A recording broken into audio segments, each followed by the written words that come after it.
Rejoindre, je vais introduire. Donc déjà, bonjour à toutes et à tous. Bienvenue dans le live de lancement de notre semaine Femmes Impact organisée par le Move et Tech for Good France. C'est une semaine 100% digitale dédiée aux femmes entrepreneurs à impact. Donc enchantée, je suis Marjolaine Pain, la responsable territoriale du Move en Auvergne-Rhône-Alpes et en Provence-Alpes-Côte d'Azur. Je suis heureuse aujourd'hui d'accueillir Eva Sadoun, coprésidente du Move et coprésidente de Lita.co, d'accueillir également Carole Tawema, qui est fondatrice de Carétique et aussi administratrice du Move, Claire Sadi, présidente des premières et dirigeante de Tipeee Formation, et Sarah Huisman-Corridian, qui est vice-présidente de Willa et dirigeante de Equanity. Bienvenue à toutes. Ces femmes entrepreneurs et représentantes de mouvements vont échanger aujourd'hui sur l'importance de maintenir et soutenir les entreprises dirigées par des femmes. Pour animer ce temps, je vais donner la parole à Eva Sadoun. Mais en attendant, n'hésitez pas aussi à poser vos questions grâce à l'onglet Converser et grâce à l'onglet Questions-réponses. On prendra vos questions pour pouvoir les poser à nos intervenantes. Eva, merci. Merci Marjolaine. Bonjour à tous. Donc on va parler d'un sujet dont on ne se lassera jamais de parler, la place des femmes dans l'entrepreneuriat. On va essayer d'ouvrir aujourd'hui et se poser la question, on va contextualiser. On est quand même dans le cadre d'une crise sans précédent. Ça va être très intéressant de savoir si les femmes en fait ont eu une vision différente, au-delà de rester dans des visions binaires. Moins de 20% de femmes dirigeantes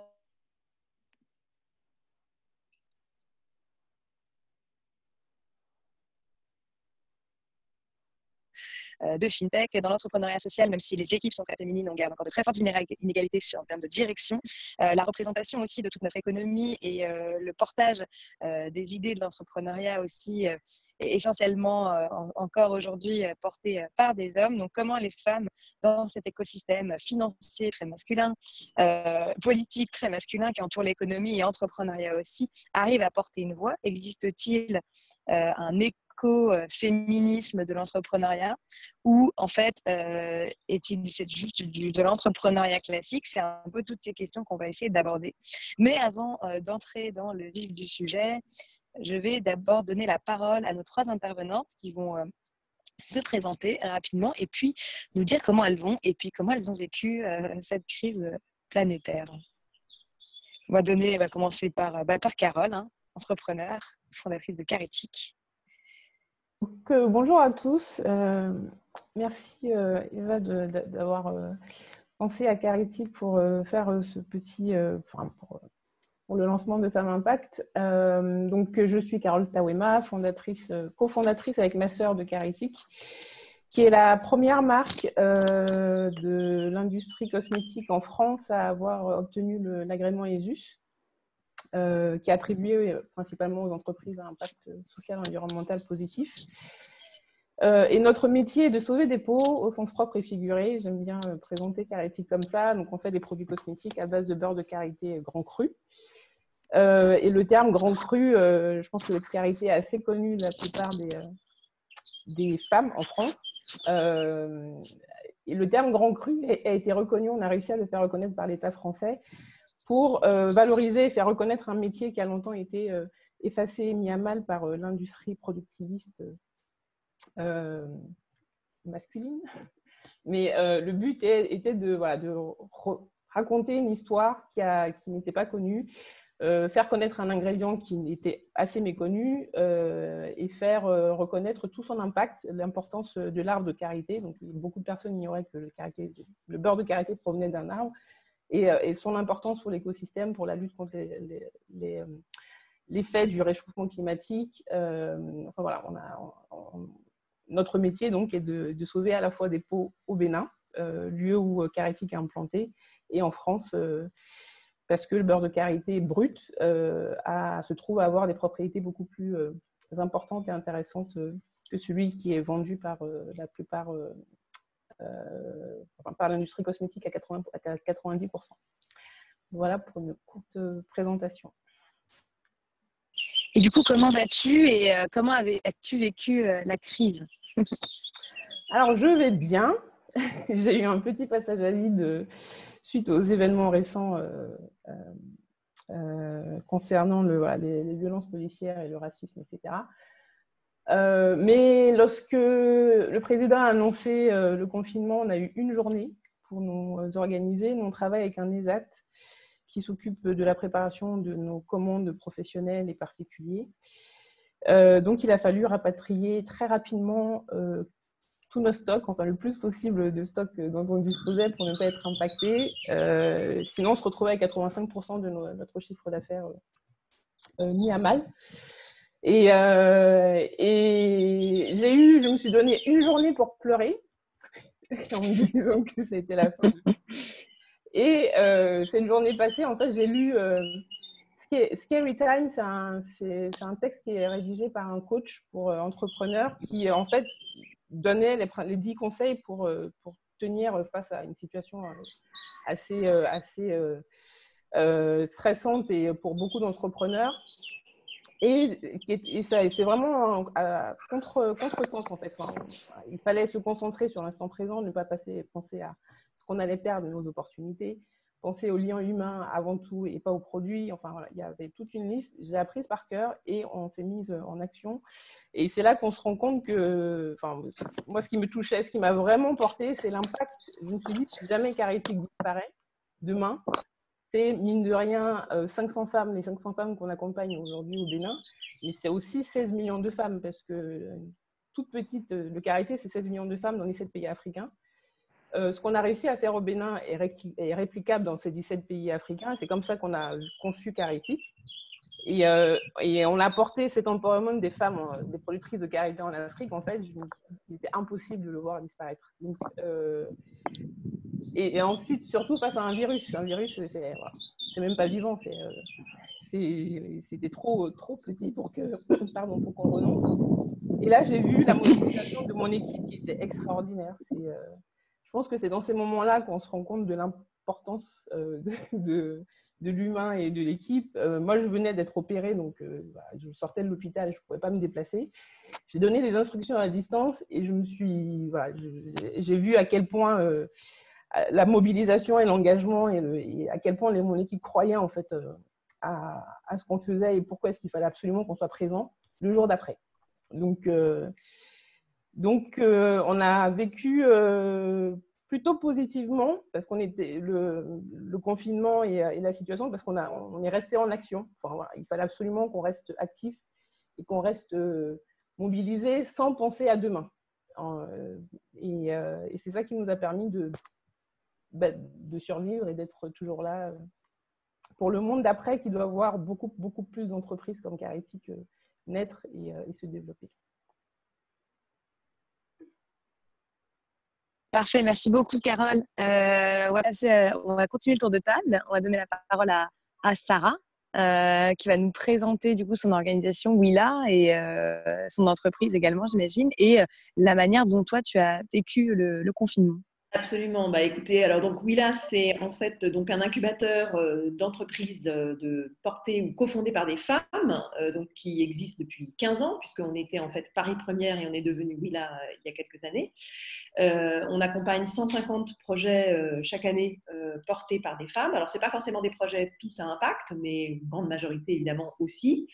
Et là où c'est intéressant, c'est on a un peu vécu la même situation que Carole, mais alors dans une démultiplication, puisque nous, il y a 150 projets qui d'un coup ont dû trouver d'autres solutions que l'hébergement au sein de l'incubateur et l'accompagnement qu'on avait proposé. Donc, ça a été très, très rapide à mettre en place. Et on a été tout de suite très sollicités pour pouvoir continuer cet accompagnement et digitaliser tous nos ateliers, tous nos coachs, toute la façon dont on a d'accompagner les femmes au quotidien. Ça a été très, très vite mis en place et très nécessaire parce qu'on s'est rendu compte en fait qu'effectivement, en plus de l'angoisse qui a été commune, alors pour le coup aux hommes et aux femmes, de devoir faire face à cette situation et à l'impact que ça pouvait avoir sur le chiffre d'affaires et l'organisation des boîtes, les femmes avaient en plus, comme vous le savez, la charge des enfants et de la maison à gérer en plus. Donc ça a été vraiment des moments de grande, grande tension pour l'ensemble des projets qu'on a accompagnés, des femmes qui se sont mobilisées. Et donc, au-delà de l'accompagnement strictement business, j'allais dire, il y a eu aussi effectivement le besoin de pouvoir échanger sur les difficultés du quotidien entre toutes ces femmes qui se sont retrouvées dans des situations très difficiles, à avoir en plus de l'angoisse effectivement de la chute du chiffre d'affaires, de la gestion des salariés, de la nécessité de conserver les fournisseurs et les clients sur le pont, et celle de devoir faire l'école à la maison, gérer 3 repas par jour et gérer tout ce que finalement on a dû les unes et les autres aussi, alors évidemment avec nos compagnons heureusement, mais nos compagnes, mais gérer quand même au quotidien. Donc ça a été quand même un moment assez intense et important, très, très fort aussi émotionnellement, que j'ai ressenti également dans mon entreprise. Equaniti, nous, on est une structure de 11 personnes. Donc, voilà, il y a aussi tous ces enjeux-là qui se sont ajoutés. Et ce que j'ai trouvé très intéressant, c'est la force finalement de l'échange qui a eu lieu à cette occasion. Alors, l'échange sur les problématiques business, mais aussi justement sur ces problématiques plus sociétales, on pourrait dire, qui ont touché les femmes dans cette période un peu inédite et qui ont d'autant plus révélé finalement le besoin qu'elles avaient d'être accompagnées sur plusieurs plans dans la mise en œuvre de leur projet entrepreneurial.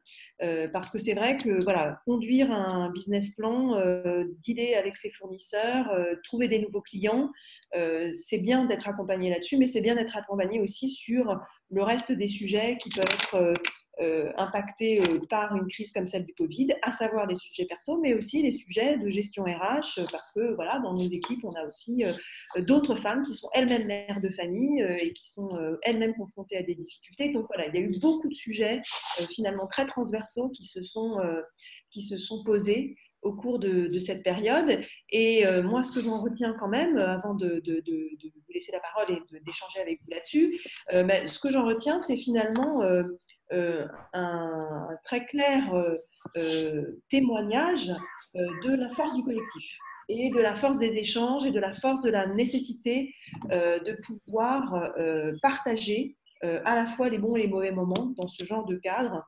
Et c'est vrai que des réseaux comme celui de Move ou celui de Willa ou celui des premières pour Claire sont absolument indispensables dans ce moment-là parce que c'est ça qui permet aussi quand même de faire tenir et d'exprimer au-delà des besoins business une solidarité qui est indispensable dans ce cas.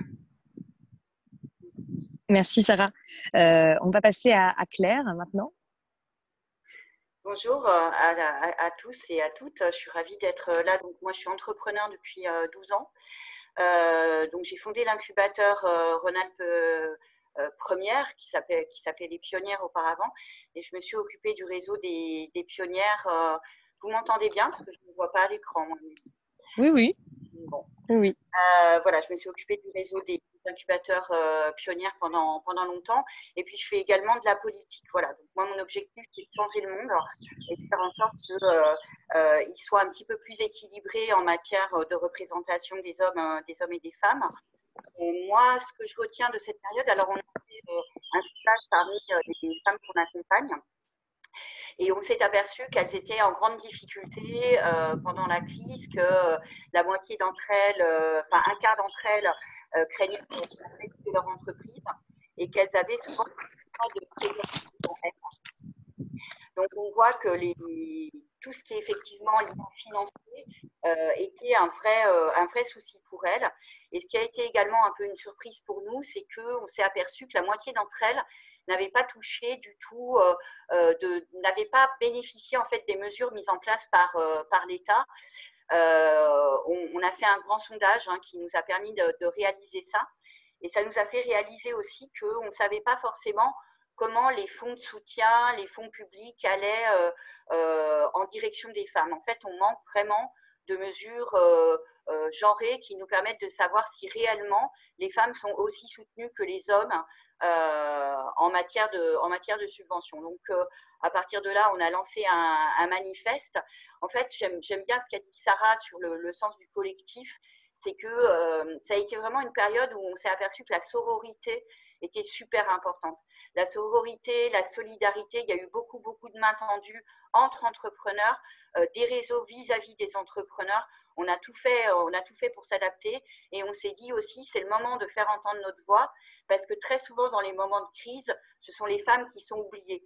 Ce sont les dernières auxquelles on pense et on est très peu visible. On a vu pendant la crise que c'était essentiellement des experts hommes qui parlaient. On a vu beaucoup de communautés se fédérer et c'est normal dans le monde de la culture, dans le monde et faire entendre leur voix. Mais nous, les femmes qui représentons quand même plus de la moitié de l'humanité, on n'a pas vraiment, je trouve, entendu notre voix. Donc, on s'est vraiment toutes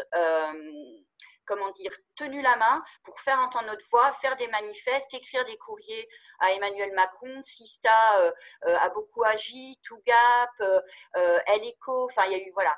Et petit à petit on y arrive puisque certaines mesures qu'on a proposées sont actuellement à l'étude à Bercy et Marlène Schiappa nous a entendus dans un groupe de travail qu'elle a lancé pour les femmes entrepreneurs. Donc c'est bien. Et pourquoi on milite pour ça? Mais tout simplement parce qu'on pense que les femmes sont le renouveau économique. Enfin, moi, personnellement, je ne milite pas pour un monde qui soit plus féminin, je milite pour un monde qui soit plus équilibré, où la voix des femmes qui entreprennent très souvent dans des domaines de la solidarité, de la santé, de l'environnement, qui pensent souvent dans la création de leur entreprise, pas seulement à l'argent. Alors, elles pensent à l'argent, évidemment, comme tout entrepreneur, et elles veulent gagner de l'argent, et c'est très bien.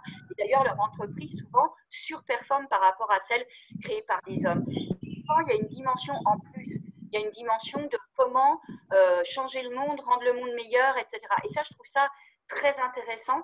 Et je pense que si elles avaient plus voix au chapitre, si on les aidait plus, le monde serait certainement plus vivable et plus au service de tous, voilà, au service de l'intérêt général et peut-être avec un peu moins de problèmes environnementaux ou de racisme ou que sais-je. Voilà. Je suis allée assez loin là, mais voilà, c'est ce pourquoi je me bats.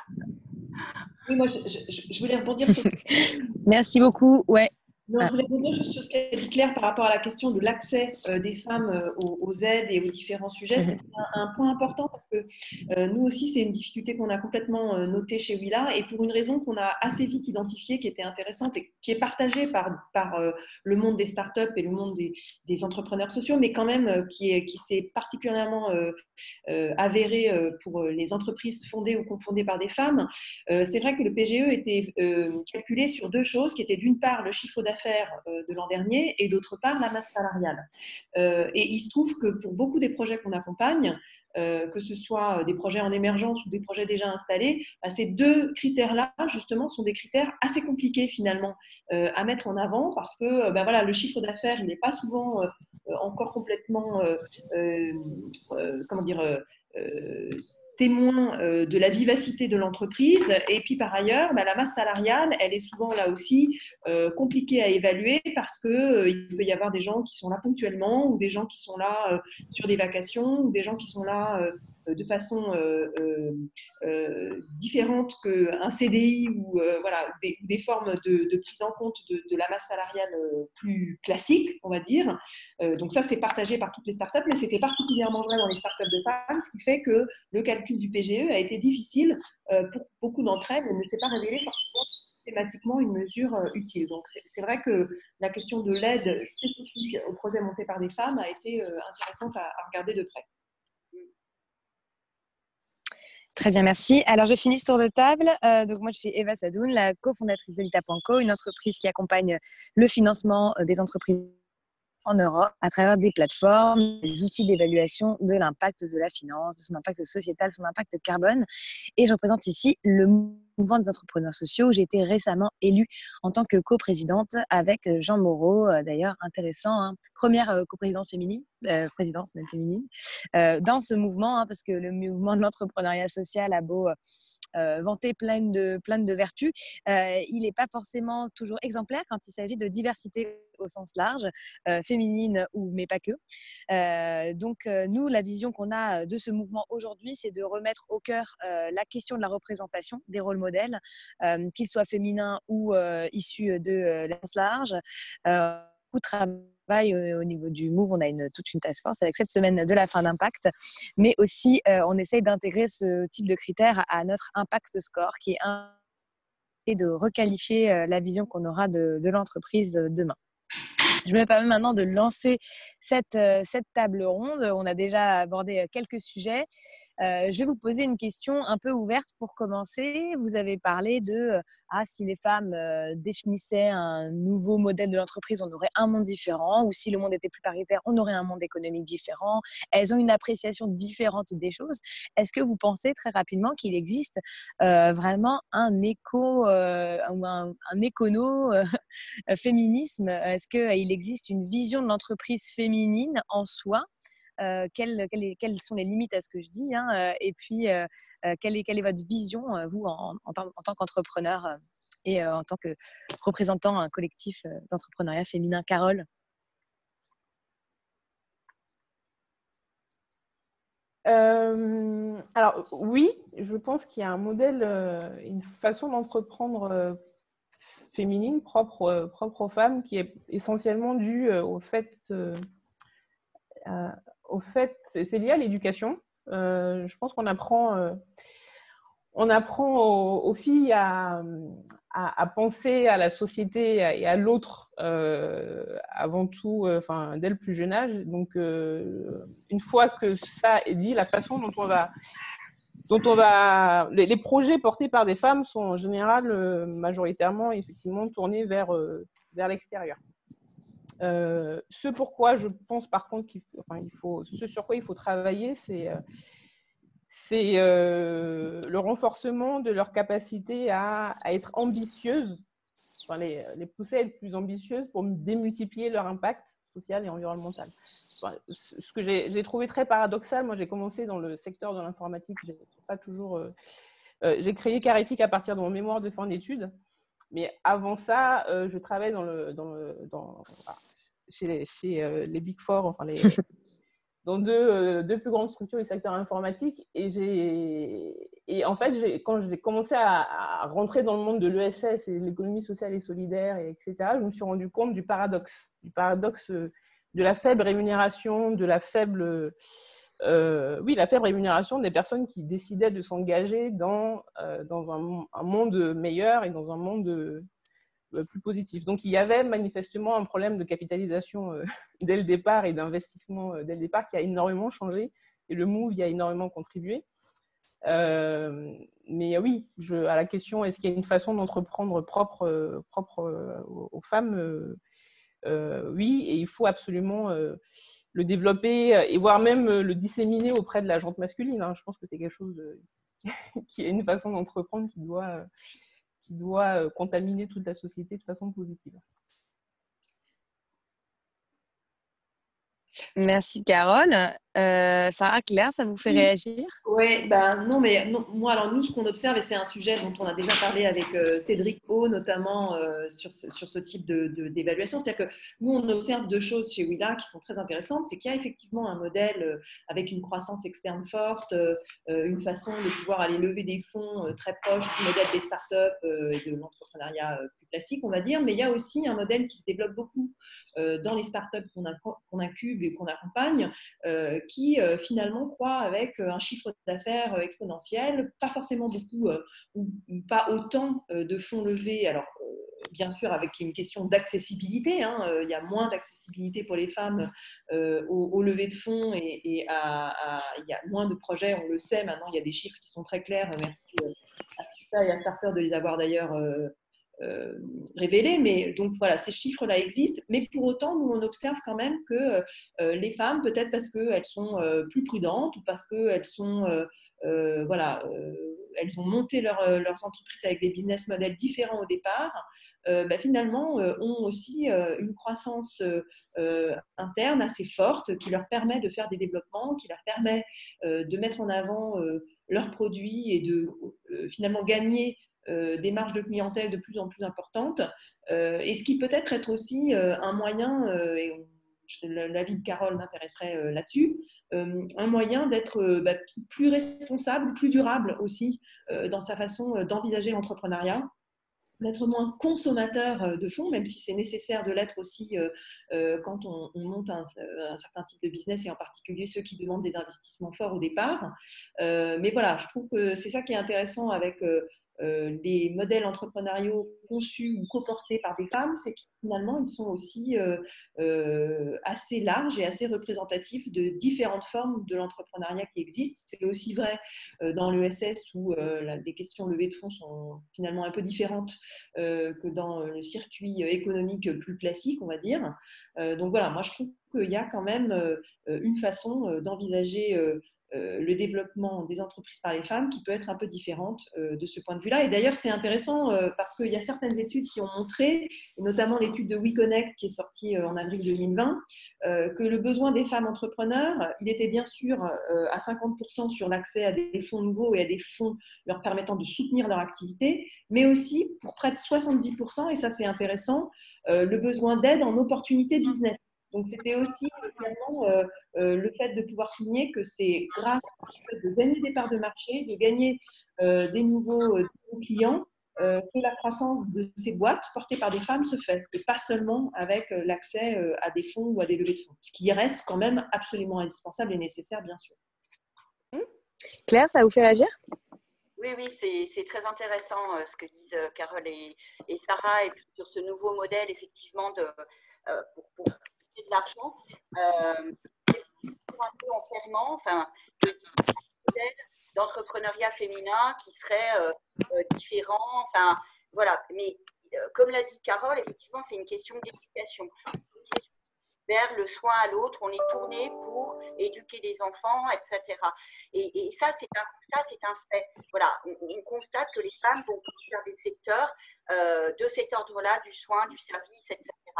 Et c'est très bien, c'est-à-dire que le vrai problème, c'est pas qu'elles aillent dans ces secteurs-là, c'est que ces secteurs-là sont sous-valorisés. C'est-à-dire qu'ils seraient moins nobles que des secteurs portés par des hommes. Et ça, en fait, ça nous invite à réinterroger cette valeur pour la société. Est-ce que le fait d'élever des enfants, c'est moins important que d'inventer une nouvelle puce pour l'iPhone ? À quoi on donne de la valeur dans la société ? Et je crois qu'il faut que collectivement, on valorise ces champs que les femmes aiment porter parce qu'elles ont été éduquées comme ça et qu'elles vont naturellement vers ces champs-là. Donc ça me semble vraiment important. Après, ce que vous dites, je me permets juste de faire une petite aparté. Ce que vous dites, Claire, vous reprenez un peu les théories du CARE, qui est des théories de la troisième vague américaine du féminisme, qui consiste à dire que effectivement les femmes seraient naturellement plus connectées à leur nature, donc iraient plus vers des thématiques du care, donc effectivement du soin, et arriveraient peut-être à infuser même ça au-delà des métiers justement propres du care. Parce que attention à ne pas limiter l'action possible des femmes à un milieu médico-social et autres, c'est quand même aujourd'hui pas forcément les milieux de décision, de prise de décision. Qu'est-ce que vous en pensez Alors, moi, je pense que ce n'est pas quelque chose qui vient de la nature. Je pense que c'est quelque chose qui vient de l'éducation, la façon dont on nous éduque. Mais pour le reste, oui, c'est sûr que je vous rejoins. Moi, je sais que pour parler de sororité, je vais parler un petit peu de l'ITA. Moi, c'est la première fois que je suis devenue investisseuse. C'est au moment de la crise du coronavirus. Je suis passée par l'ITA. J'ai investi dans une société parce que justement, je trouvais que c'était le moment de faire preuve de sororité et que certaines de nos créatrices, les premières, du fait de la crise qui arrivait, on a eu des investisseurs qui ont dit nous, bon, finalement, ce n'est pas le moment d'investir, etc. Et elles se sont retrouvées encore plus en difficulté, alors que justement, elles nous ont dit que si elles avaient très peu de trésorerie, c'était à cause de la sous-capitalisation de leur entreprise au départ, qu'elles avaient eu plus de mal à lever des fonds. Par exemple, elles ont plus de difficultés pour les prêts bancaires. Ça a été démontré aussi.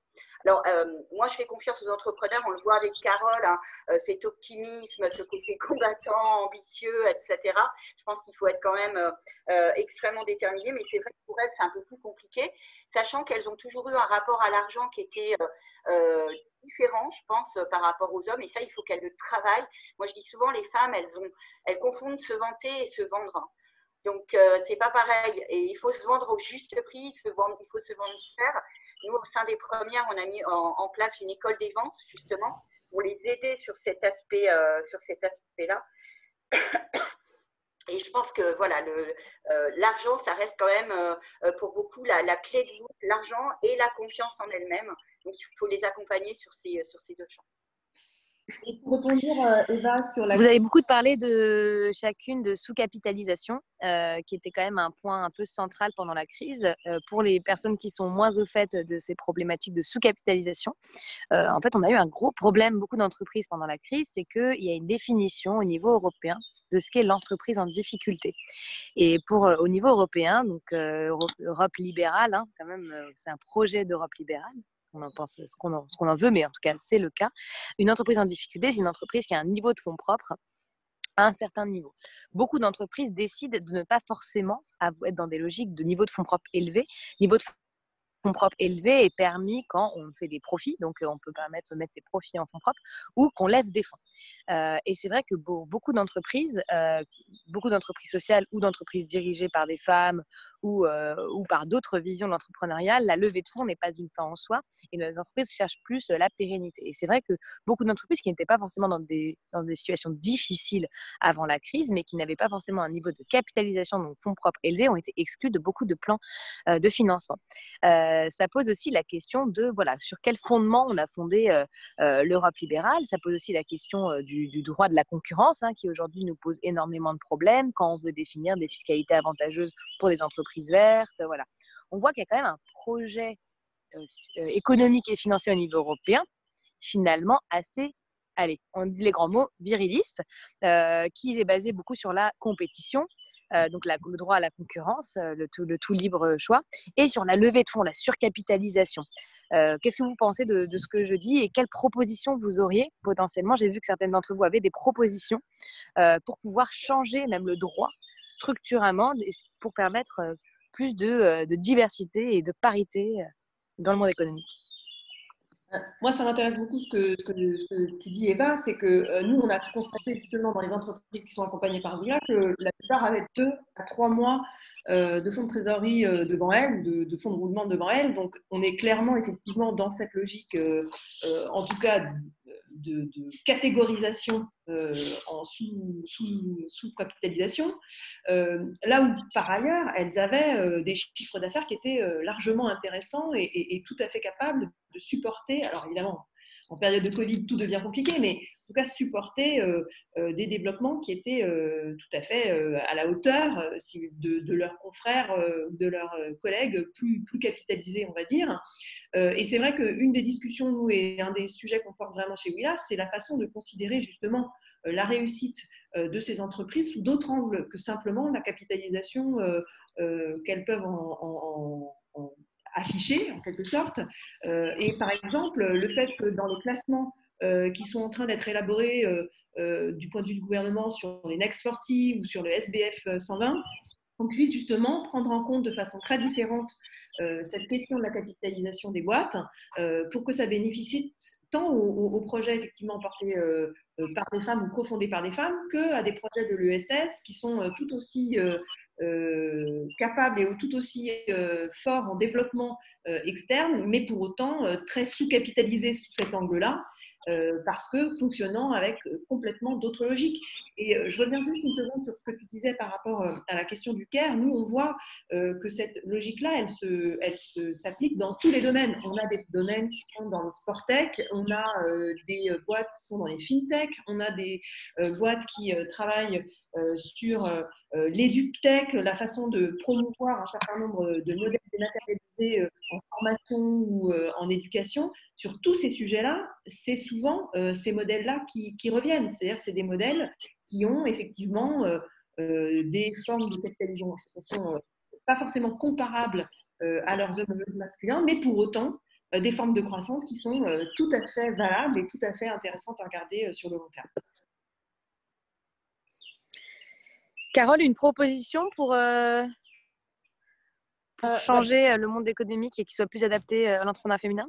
Je pense que la fiscalité est le levier le plus performant. À ce niveau-là, effectivement, motiver l'investissement dans des entreprises dirigées par des femmes ou créées par des femmes est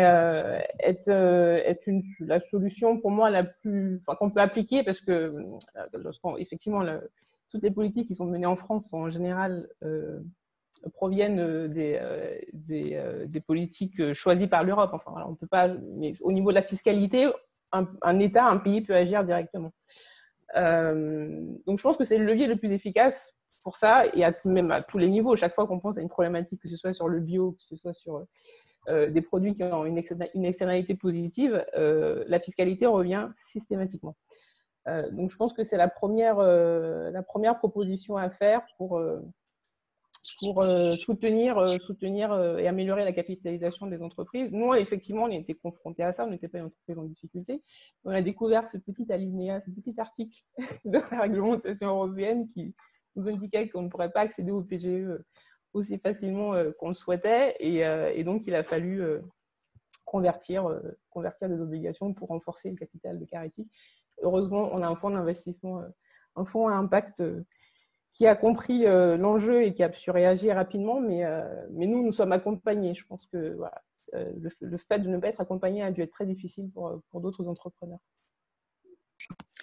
Claire, j'ai vu que vous aviez aussi des propositions concrètes suite à la tribune et l'appel que vous avez lancé. Effectivement, le collectif LECO, qui est composé de jeunes, des entrepreneurs, de femmes business angels, enfin d'un certain nombre d'associations, a réfléchi à une mesure qui pourrait un peu apporter de liquidité aux femmes dans cette période.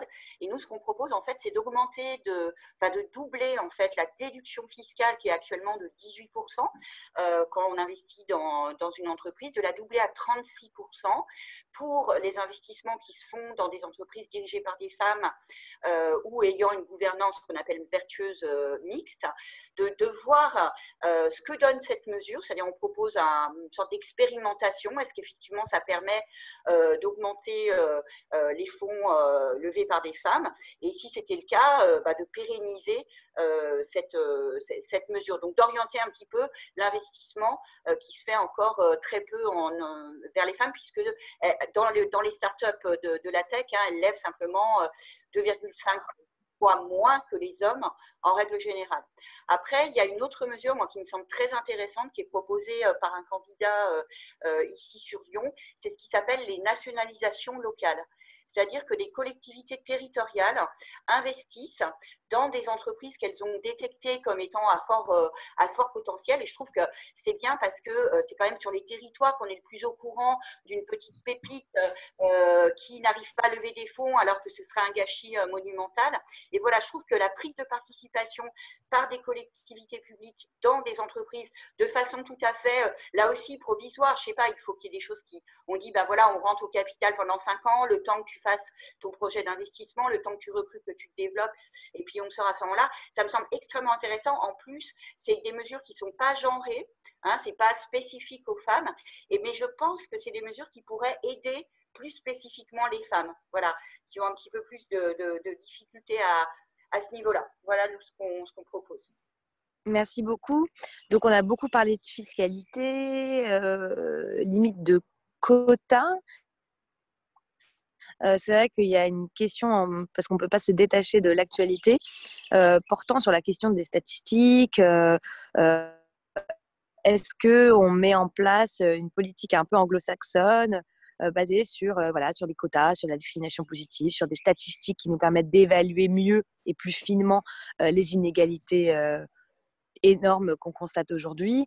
Est-ce que vous êtes pour une politique des quotas et des statistiques? Et si oui, où? Quels sont les bons leviers pour vous et quelles limites vous y voyez? Peut-être Carole? Donc oui, moi je suis pour les statistiques, mais je suis pour l'information et la donnée transparente. J'ai participé j'avais été invitée au Rwanda par Mo Ibrahim, qui est connu pour rémunérer les dirigeants d'entreprises, les dirigeants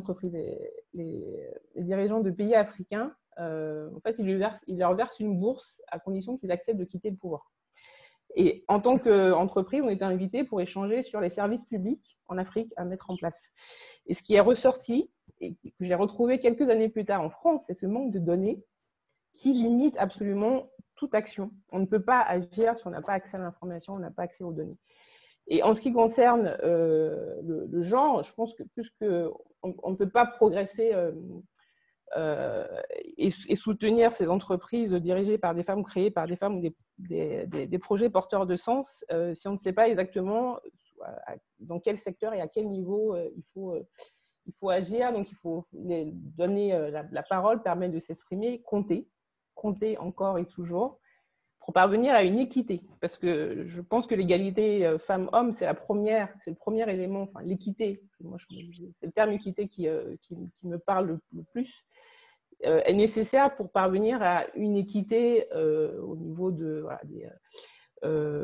des inégalités, lutter contre le racisme, contre les discriminations, etc. C'est le premier levier. Tant qu'on n'a pas résolu cette problématique de genre et d'égalité ou d'équité, on ne peut pas avancer sur d'autres leviers. Merci. Sarah, Claire, une vision sur la question des statistiques et des quotas? Oui, nous, alors, sur les statistiques, en tout cas, c'est sûr qu'effectivement, la question de l'invisibilité des femmes, mais plus largement, hein, moi je parlerai aussi de la question de la diversité et de tout ce que finalement l'ouverture à la visibilisation des femmes permet aussi pour d'autres minorités éventuellement qui n'ont pas cette capacité à être recensées de façon claire et du coup pour laquelle les discriminations continuent à être très fortes. Donc oui, moi je suis pour qu'on puisse ouvrir le débat, en tout cas sur la nécessité d'avoir une vision beaucoup plus claire de ce qui se passe réellement et sur la façon dont les femmes sont ou non discriminées à l'entrée d'un certain nombre de processus de gouvernance, de processus de décision qui sont indispensables. Et d'ailleurs, dans l'entrepreneuriat, mais plus largement dans les services publics et aussi dans d'autres types de sphères de décision de pouvoir, hein, parce que je pense qu'il faut être dans ces cas-là assez large dans la façon dont on envisage les choses. Sur la question des quotas, en fait, c'est une question compliquée parce que on voit que, par exemple, c'est vrai que la loi Zimmermann-Copé a changé beaucoup de choses en matière de conseil d'administration et de gouvernance.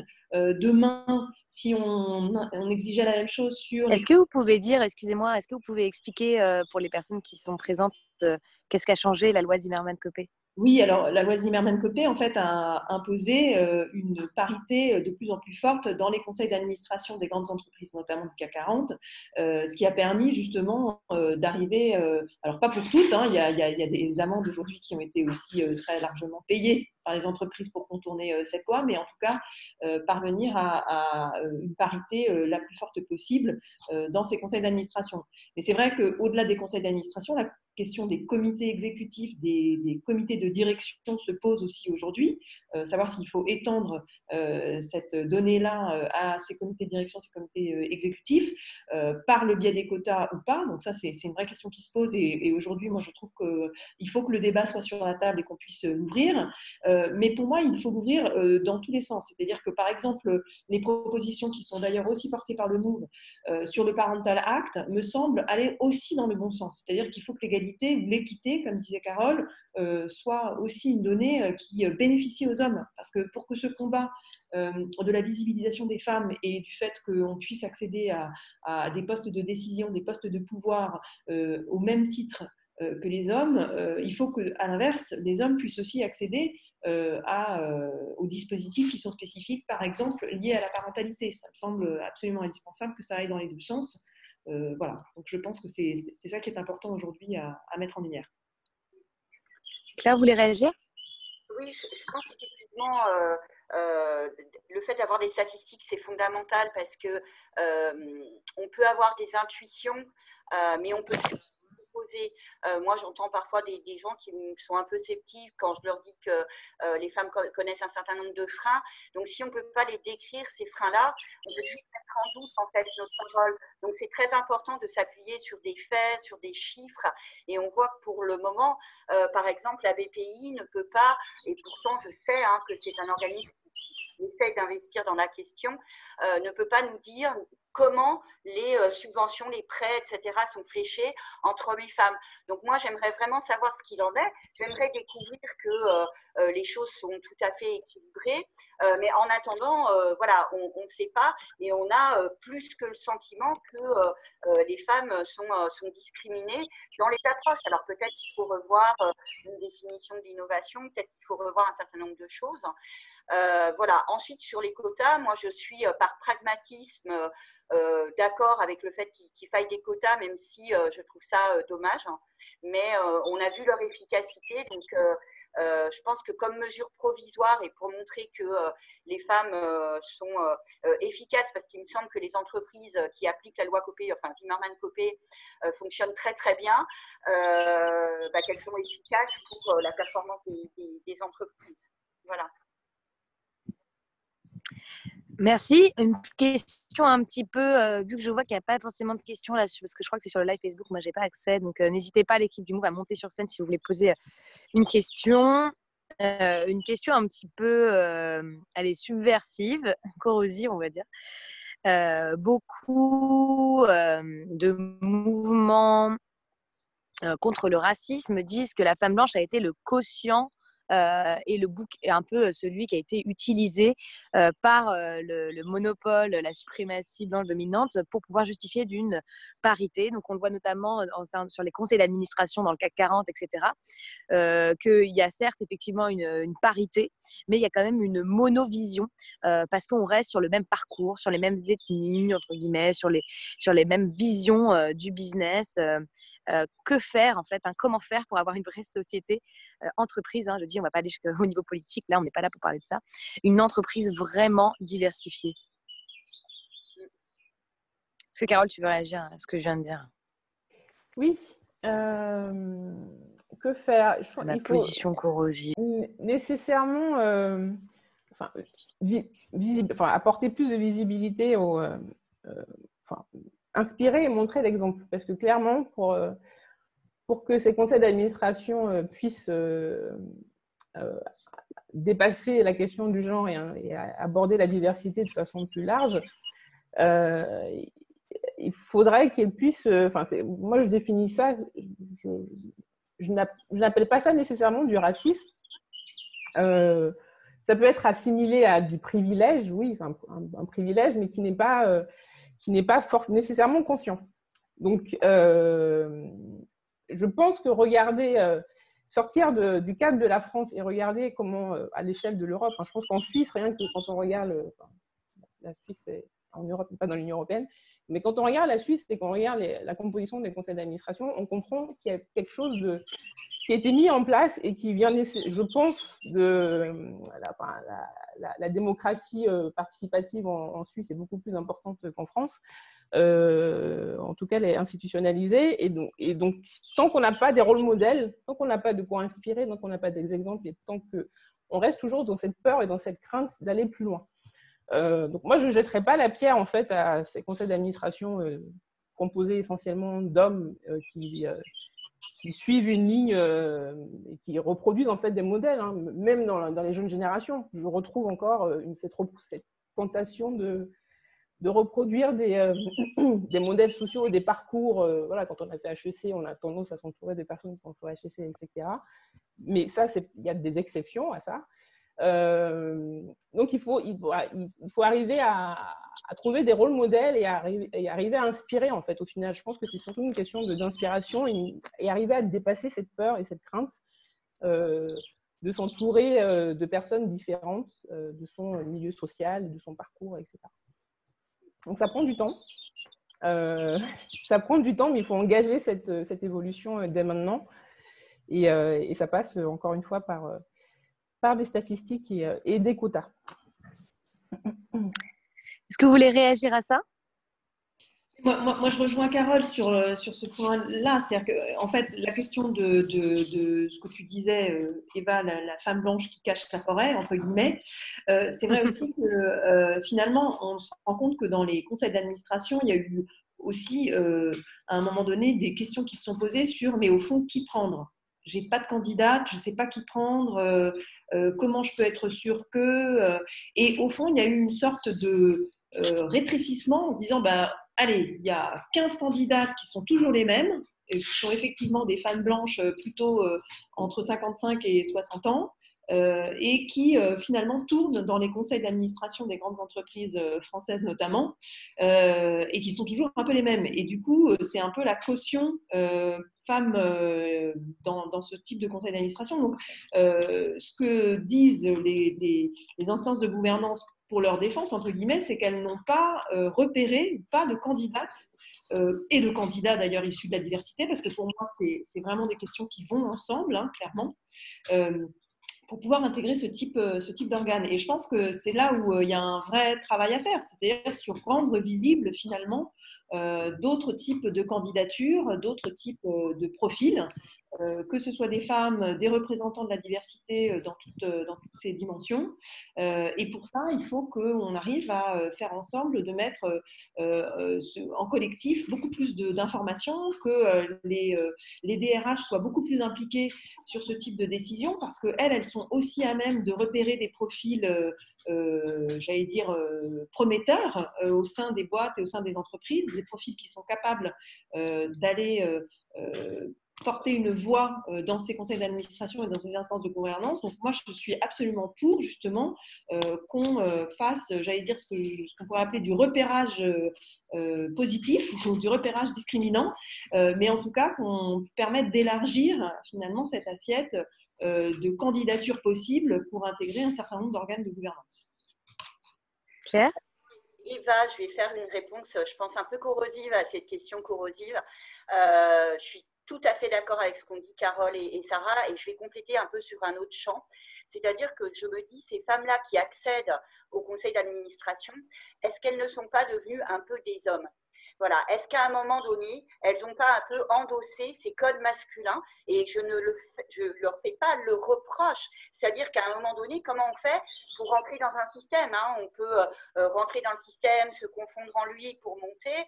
On peut, moi, ce que je les invite à faire, et ce que je nous invite à toutes faire, c'est à rester nous-mêmes, c'est-à-dire à rendre ces conseils d'administration plus équilibrés pour de vrai en matière de genre, et pas endosser ces rôles un peu et cette vision à domination masculine de l'économie. Et je pense, alors c'est fabuleux que les réseaux se battent pour qu'il y ait plus de femmes. Comme le disait Carole, il faut être inspiré, plus de femmes à la tête des entreprises, dans la gouvernance des entreprises. C'est très bien, mais attention, il n'y a pas que ça. Il n'y a pas que ça. Il faut penser aux femmes qui créent des entrepreneurs, qui ont d'autres modèles. Et je crois que quelqu'un posait la question de la valeur immatérielle des innovations. Moi, je suis totalement d'accord avec ça. C'est-à-dire que c'est un nouveau modèle de société et de regard qu'on pose sur ce que créent les femmes, sur la valeur de ce qu'elles créent. Je milite beaucoup, par exemple, pour ces notions de bonheur national brut, plus que le pur PIB. Hein. En quoi on rend le monde meilleur? Et moi, j'invite vraiment les femmes à rester avec leur vision du monde, qui est la vision de leur éducation, mais à le promouvoir quand elles sont sur des postes de gouvernance. C'est ça qui fera réellement une société équilibrée. Merci, c'est extrêmement intéressant. C'est vrai qu'on est passé de deux modèles de féminisme, et on le voit là qu'il est en train de s'ancrer fortement. Un moment où en fait les femmes ont demandé à détenir une partie de la culture qui était accaparée par les hommes. Quand je dis culture, c'est tout, hein, toute la technique, le milieu entrepreneurial, politique, etc. Du coup, à essayer d'avoir une part dans ce modèle-là, mais du coup de reproduire les pratiques de ce modèle. Et puis aujourd'hui, c'est vrai qu'on assiste à un nouveau courant qui tend à dire qu'il y a un nouveau modèle d'économie, de politique, de société perçu par les femmes. Donc on essaie de se réaccaparer, réindividualiser ces questions-là. Donc c'est extrêmement intéressant, ce à quoi on assiste en ce moment. Je vois, oui, la question du contrôle qui est posée, hein, c'est vrai qu'il y a des lois qu'on a plus envie de contrôler que d'autres. Et c'est vrai que celle-ci, il y a encore la question du contrôle, hein, c'est tout la problématique de l'objectif et de l'ambition. On reste dans une ambition et pas dans un objectif. S'il y avait un objectif, ce serait contrôlé. C'est comme sur la question notamment environnementale. Hein. Aujourd'hui, ce n'est que des ambitions et non pas des objectifs. Donc il y a aussi cette question de renforcer aussi ces contrôles. Sinon, c'est que des lois commercial et publicitaire. Voilà. Est-ce que parce que là, on est arrivé à la fin de l'heure. Merci, c'était extrêmement intéressant comme témoignage. Est-ce que vous avez un conseil quand même à la fin pour les femmes entrepreneurs qui nous écoutent aujourd'hui sur Zoom et sur le live Facebook? Moi, si je peux commencer à prendre la parole sur ce sujet, oui, moi j'ai un conseil qui est vraiment celui dont on parlait finalement en entrée de conférence, qui est celui du collectif. C'est-à-dire que je pense que les femmes aujourd'hui, pour affronter la crise qui est la nôtre et qui nous concerne tous, ont intérêt à se regrouper, ont intérêt à rejoindre des réseaux, que ce soit celui du Move, des Premières ou Willa, pour pouvoir trouver les réponses à leurs questions, pour pouvoir trouver de l'aide spécifiquement à leurs problématiques et faire en sorte, encore une fois, de porter de façon collective un certain nombre de combats. Je pense qu'aujourd'hui, c'est indispensable de le faire. C'est la seule façon qu'on aura d'arriver à surmonter cette crise économique et sociale majeure qui est encore devant nous, hélas. Et ça peut aussi permettre, et c'est ça que l'on cherche finalement, à promouvoir des modèles entrepreneuriaux différents où les décisions sont prises à des niveaux collectifs différents et où on a au fond des bénéfices plus partagés de la façon dont ces modèles-là peuvent croître et peuvent se développer à l'avenir. Merci. Carole, Claire? Alors oui, il faut se mettre en réseau, il faut se réunir, se regrouper. C'est comme ça que nous, on a vu des choses extraordinaires se produire au Bénin avec les productrices de karité. Donc on a 500, voilà. Notre vision, elle est longue, on va jusqu'à 16 millions de productrices. Et donc se regrouper en France pour pouvoir transformer et avoir un impact positif localement. Moi, mon rêve demain, c'est que ces 16 millions de femmes aient une capacité, pas uniquement économique, ni force économique, mais qu'elles puissent se dire qu'elles ont une sœur d'âme ou de cœur quelque part dans le monde. Et voilà, ces 16 millions de productrices de karité, le but, c'est qu'elles puissent s'en sortir économiquement et socialement en préservant leur territoire. Le conseil que je donnerais aux femmes entrepreneurs aujourd'hui, après le confinement, je pense qu'il y a beaucoup de femmes qui se sont posées la question de l'utilité, leur rôle dans la société, et qui ont fortement envie de créer une entreprise. Donc c'est le moment, effectivement, en se posant la question de savoir quel est le sens de ce qu'on crée. C'est finalement le care n'est ni plus ni moins que ça, c'est s'épanouir dans un métier ou dans une activité qui nous permet de comprendre le sens de son existence. Donc nous, on a réussi à le faire. J'ai envie de dire, si une femme noire, enfin 2 femmes noires ont réussi à créer une entreprise et à la développer, je pense que n'importe qui peut réussir à le faire. Tant les barrières et les obstacles à lever sont importants, donc il n'y a aucune raison de renoncer à l'entrepreneuriat, surtout s'il a un impact social et environnemental positif. Et on a réussi à le faire grâce au Move. Voilà, notre fonds d'investissement qui est Inco et derrière Aviva, s'il n'existait pas ces fonds destinés aux projets à impact social et environnemental positif, Caritic n'existerait pas aujourd'hui. Et c'est via le Move qu'on a réussi à le faire. Et sans le Move, sans cette organisation d'entrepreneurs de l'économie sociale et solidaire, cela n'aurait pas pu se produire. Donc, c'est la preuve de l'importance de travailler en réseau et de rejoindre des structures comme le Move, comme Willa, comme les Premières. Merci. Merci, Carole. Claire, le mot de la fin? Le mot de la fin, moi j'ai envie de dire aux femmes surtout qu'elles croient en elles, qu'elles fassent vivre ce en quoi elles croient, même si c'est un peu contre-intuitif, contre la société. Si elles veulent promouvoir un style de management qui est tourné vers l'intelligence émotionnelle, qu'elles le fassent par exemple. Il y a une phrase que j'aime bien qui dit que les gentilles filles vont au paradis, les autres là où elles veulent. Et j'aime beaucoup, beaucoup ça. Le culot, c'est un outil de progression de carrière, que l'entrepreneuriat, c'est une voie extraordinaire de réalisation de soi, de connaissance de soi, de développement personnel et d'épanouissement. Et effectivement, Carole parlait d'utilité dans la société et aussi trouver sa place dans la société en œuvrant pour ce en quoi on croit et en créant de la richesse qui n'est pas seulement de la création d'emplois, qui est de la richesse pour tous et de la richesse du bien, de la richesse pour la planète. Et ça, c'est un formidable levier pour être heureux dans la vie. Magnifique, merci beaucoup. L'entrepreneuriat social, du coup, comme outil qui permet de casser le plafond de verre, j'aime beaucoup. Et comme beau moyen d'émancipation, je suis tout à fait d'accord avec vous. Moi, quand j'avais commencé à 23 ans, avec ma tête, mes origines et mon réseau au niveau zéro, si je n'avais pas eu l'entrepreneuriat, j'en serais sûrement pas là aujourd'hui. Donc, merci à toutes les trois pour votre participation. Merci à ceux qui ont été là sur le live Facebook et sur Zoom. Et je vais laisser l'équipe du Move, du coup, maintenant prendre place pour présenter les ateliers du reste de la semaine. Merci. Qui devrait du coup pas mal vous aider. Merci à vous trois. À très bientôt. Merci Carole, merci Claire, merci Sarah et merci Eva. Merci pour ce débat, cet échange très inspirant. On vous invite aujourd'hui à nous rejoindre aussi à nos prochains rendez-vous. On parlait justement du Parental Act et de la politique parentalité dans l'entreprise. Nous avons un temps ce midi avec Delphine Cochet de Ma Bonne Fée et Sandrine Marginier de Phoenix qui pourront partager avec vous comment mettre en place ce type de politique parentalité dans l'entreprise. Et on se retrouve aussi cet après-midi à 14h pour un café rebond avec deux femmes entrepreneurs qui vont témoigner avec le cœur, la tête et les tripes sur leurs expériences de faux pas et de rebond, comment elles ont rebondi et pouvoir échanger avec d'autres femmes entrepreneurs sur leurs expériences.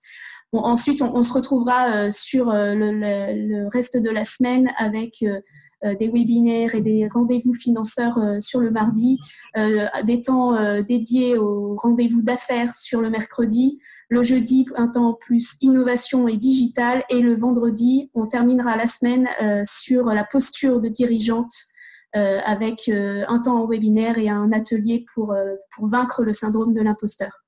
Je vous remercie énormément pour ce temps et je vous souhaite à toutes une très belle journée, une très bonne semaine. Merci Marjolaine, merci l'équipe. Merci. Au revoir. Bonne journée. Au revoir.